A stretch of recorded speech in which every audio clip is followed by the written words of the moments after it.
You're listening to Winnipeg's Classic 107. My name is Simon Rusnak. In partnership with Alberta Ballet, the Canadian National Brass Project's latest digital release pays homage and thanks to all the frontline workers whose efforts have been tireless through the COVID-19 pandemic.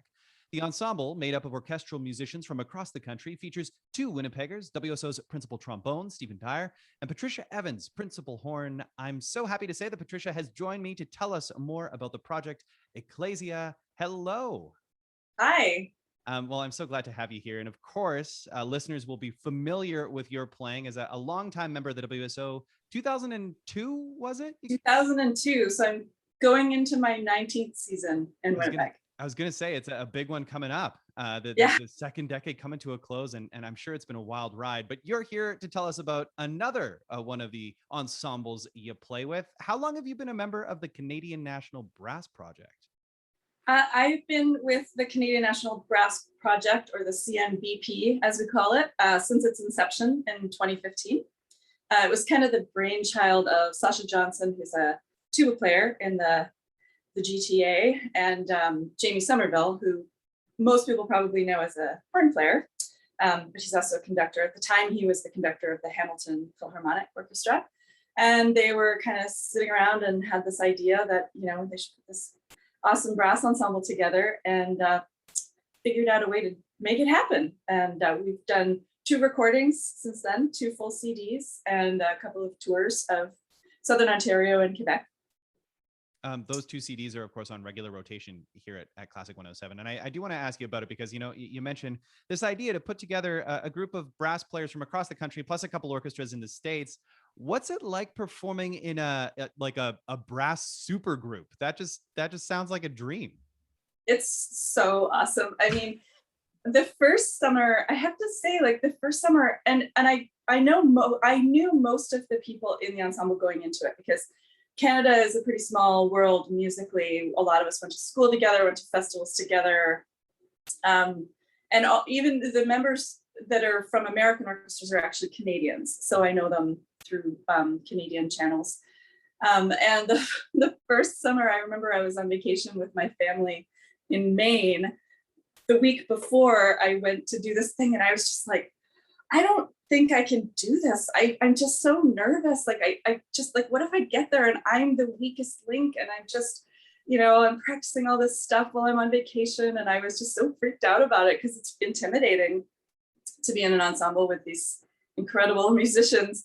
And then I got there, and it was just the best. I mean, the camaraderie. I think that Jamie and Sasha did a wonderful job of putting together people who are kind of like-minded and like to have fun and like to make music. And it's been great. I mean, we have someone from Halifax, we have people from the Vancouver Symphony. It's literally people from all over Canada. And I have to say, Winnipeg is really well represented, because I play, Stephen Dyer plays, Keith Dirda, who's in the trombone section here, was there for those first 2 seasons. And then Paul Jeffrey, who's in our trumpet section here, was also there for at least one of the seasons. And there was 2 years that all 4 trombones either currently were members of the WSO or had been members of the WSO in the past. So I think it speaks volumes about the Winnipeg Symphony Orchestra that we have such ample representation in this really special group. Yeah, a very special shout out to your colleagues, and a testament to all of your great skill, especially the brass section on full display in the CNBP. I got to make sure I get the acronym right. Patricia, just before we get chatting about this project, I do want to ask you one thing. I mean, you're all very busy musicians, as you mentioned, players from coast to coast in Canada. How do you typically go about rehearsing? Is it for summer festivals and that type of thing and special projects, or is there a more regular way to get together? Well, it's been just for a week in the summer. So it was 2015, 16, 17, 18. We decided to take a break for 2019. And then, because it's a lot to put together. I mean, It's a lot on Sasha, who's mainly the one who's organizing. Took a break for 19. We had some tentative dates for 2020. And then, everything went down with COVID. And of course, that didn't happen. So we'll see what happens for 2021 or 22, I guess.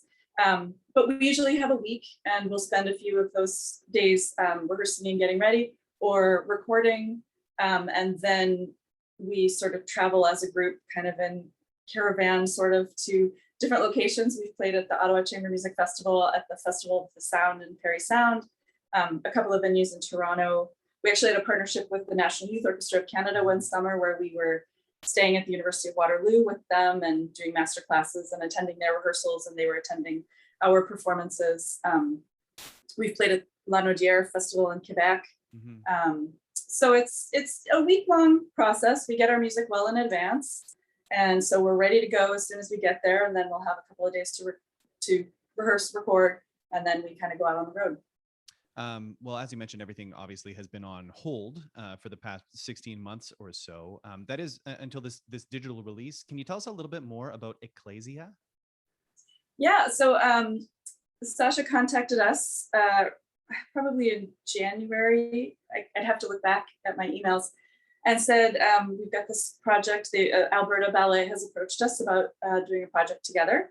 And O Magnum Mysterium, piece by Martin Lordson, that he wrote for choir and then he arranged for brass ensemble. It's just incredible. We had actually recorded it. It was on our first recording, self-titled Canadian National Brass Project, which is the first track, isn't it? Yeah, it's the first track on that album. Yeah. So they did a beautiful choreography to that piece, and had each of us do a video remotely of ourselves in a location, a beautiful location wherever we were. Of course, being in Winnipeg in March, which is when we put our video together, we didn't have a lot of options. We ended up, Steve and I ended up recording at Westgate Collegiate. They have a beautiful choir room, and we're pals with Ross Brownlee, who's the band director there. We go way back to our McGill days with Ross. So we were able to rent that space and use that space for our recording overlooking the Assiniboine River. You can see little snippets of it with Steve and I in the recording. And then sent it off, they produced it. Also the ballet dancers likewise are in outdoor locations around Edmonton, and I'm not sure if it's Edmonton and Calgary, or just one or the other, but then they put it all together and made this lovely video. It really is stunning. And I do want to talk a little bit more about the music in particular. I mean, this O Magnum Mysterium, I'm sure people know the work. It has this, as you say, it's incredible. It has this wonderful calming effect. And it's one that I've sung before, I know well. But what I think is so special about this is the arrangement for brass. The fact that it was not done by someone else, but the fact that it was done by Morton Lordson. And not only that, the brass adds this warmth and this clarity. You can really feel it in the music, can't you? It has such a calming effect, doesn't it? It is a really beautiful work. And I think it just is so well suited to brass ensemble. And I'm so glad that he made the arrangement. And I think it showcases the CNBP really well and what that ensemble does really well. So yeah, I mean, it's a beautiful choral work. And I mean, I'm a little biased, but I think it works even better for brass. I think it's just so the warmth and it just surrounds you. It's wonderful. Yeah, it really is.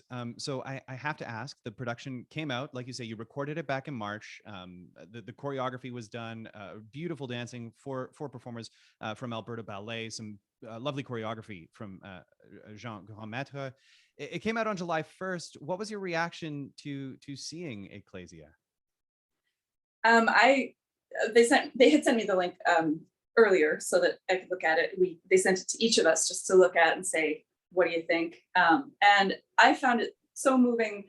It's probably a little known fact to our audience members, but a well-known fact to the WSO and the Royal Winnipeg Ballet that I am a total fangirl about ballet. I love it so much. In fact, I've often said it's one of my favorite parts about playing with the Winnipeg Symphony Orchestra is that we're so connected to the Royal Winnipeg Ballet, because I just find the physical manifestation of the music that we play, it just always makes me really emotional. So I thought it was great, and I loved it. I loved participating, and I love being a part of anything that's ballet related. Well, it really is a very beautiful production. So Patricia, thank you so much for sharing a little bit more about it. Thanks for having me. Oh, and can I just give a quick plug? You sure can.